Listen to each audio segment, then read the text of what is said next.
আসসালামু আলাইকুম প্রিয় ফেসবুক বন্ধুগণ। আসলে ইদানিং যাবৎ আমি ফেসবুকে দেখতাছি যে আমার নামে অনেকে অনেক দুর্নাম এবং আমার নামে বাজে কিছু কমেন্টস করতেছে। এগুলা সবাই তারা তাদের ভিউ পাওয়ার জন্য বা ফ্যান ফলোয়ার বাড়ানোর জন্য তারা আমার নামে মিথ্যা প্রচারণা চালাইতেছে।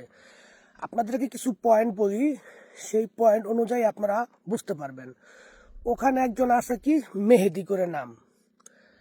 মেহেদি বলতাছে যে আমি নাকি তাদেরকে ফোন কইরা বলছি যে আপনারা সেনাবাহিনীতে আসেন। এই মেহেদিকে আমি কখনোই চিনতাম না, বরং ইয়াসিনকে আমি চিনতাম।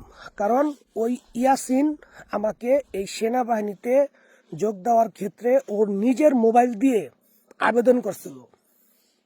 একে একে 3বার আবেদন করছিল, 3বারই ফেল। পরবর্তীতে আমি রুস্তপন্ডনের একটি ব্যাটালিয়নে আবেদন করি, সেখানে আমি চান্স পাই। আর তারপরে ইয়াসিনের মাধ্যমে আমি ব্লাগোবেশ চেংস, যেটা কিনা সোবর্নি অবস্থিত, ওইখান থেকে আমি মস্কো আসি, মস্কো থেকে রুস্তব আসি। এটা সম্পূর্ণ আমাকে গভর্নমেন্ট টিকিট দিছে আর কি, রাশিয়ান গভর্নমেন্ট। এখন আমার নামে যেইভাবে মিথ্যা প্রচারণা চালাইতেছে, ওই যে মেহেদি হাসান বলতাছে যে এই এই ব্যাপার, আমি নাকি তাদেরকে বলেছি যে আপনারা সেনাবাহিনীতে আসেন, এটা করেন ওইটা করেন, ভালো আছি। আসলে বিশ্বাস করেন, উপরে আল্লাহ আর এই জমিনের উপরে খাড়া আছি, একদিন আমার মাটির তলে যেতে হবে। আমি সত্য বলছি, এখানে আমার মৃত্যু যে কোনো মতো হইতে পারে, তাই আমি মৃত্যুকে স্মরণ করি, আল্লাহকে স্মরণ করি। আমি সত্য বলতেছি, আমি সেনাবাহিনীতে যখন মেহেদি যোগ দিছে আমি তার চিনতাম না। হঠাৎ করে একদিন ইয়াসিন আমারে ফোন দিয়া বলে, সোহেল ভাই আপনি তো ডনেস্কে আছেন, অনেক দূরে, আমরা মস্কো এসে মানে জয়েন দিছে। আমি বলছি মস্কো জয়েন করছো কি কারণে? সেনাবাহিনী মারাত্মক, তুমি কেন্দ্রে গেছো? ভাই আপনাদের ওইখানে যুদ্ধ চলতেছে, ফ্রন্ট লাইন, মস্কোতে নাই, আমরা এখানে ক্রিমিয়ার সাইটে থাকবো। আমি ও তো কত তোমরা এককালীন কত পাইছো? আমাদের চুক্তি হয়েছে এককালীন 1.6 মিলিয়ন, আর প্রতি মাসে বেতন হচ্ছে 1,60,000 রুবেল। আমি তাহলে ঠিক আছে ভাই, যদি তোমাকে নিরাপদ থাকে বা সেফ থাকে তোমরা এটা করতে পারো, সমস্যা নেই। আমাদের এখানে অনেক রিস্ক, আমাদের এখানে প্রচুর, প্রতিনিয়তই আমাদের এখানে মানুষ যুদ্ধে মানুষ মারা যাইতেছে, এতটুকুই।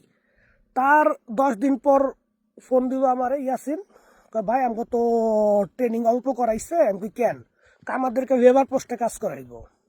আমি হইতেও পারে, কারণ তোমাকে তো বেতন কম, হইতেও পারে। তার 10 দিন পর, 10 থেকে 15 দিন পর আমার ফোন দিয়ে বলতেছে, ভাই আমার সাথে একটা বাঙালি ছেলে আইছে, ওর নাম হয়েছে মেহেদি হাসান। তো ওই ছেলেটা ওই রাত্রেবেলা আমরা একজনকে উদ্ধার করতে গেছিলাম, তো রাত হয়ে গেছে। তা আসার পথে হঠাৎ করে ড্রোনের শব্দ পেয়ে আমরা গাড়ি থেকে নাইমা দৌড় দিই। তো দৌড় দেওয়ার পর ওই মেহেদি হাসান করছে কি, গাছের নিচে গিয়ে দৌড়ে গিয়ে পলাইছে, কিন্তু গাছের নিচে বম ছিল, বম। তো বম থাকার কারণে ওই মেহেদি হাসানের একটা পাও উইরা গেছে বমে। আমি কও কি? তারপর এইভাবে কথা বলার পরে তারপরে আবার 5-7 দিন পরে আমি ফোন দেই ইয়াসিন ওর পায়ের খবর কি? ভাই একটা পাও কাইটা ফেলাইছে। আমি শুনে খুবই কষ্ট পাইছি।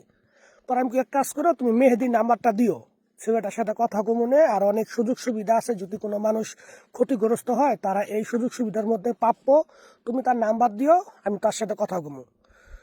আল্লাহর কসম, আল্লাহর কসম, সেই সময় মেহেদি আমার ইয়াসিন আমারে নাম্বার দেয় মেহেদির ফোন দেয়, মেহেদি কি খবর?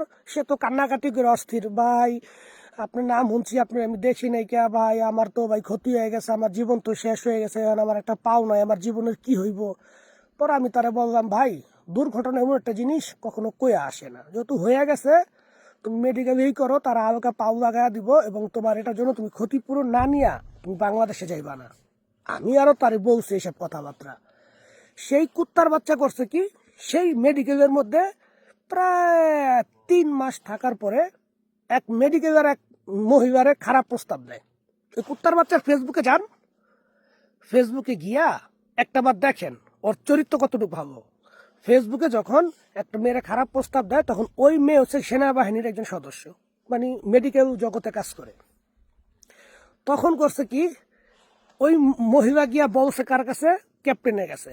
ক্যাপ্টেন আইসা ওরে মারছে, থাপড়ায় থুপড়ায় ঘুষায় মশা অস্থির করে বলাইছে।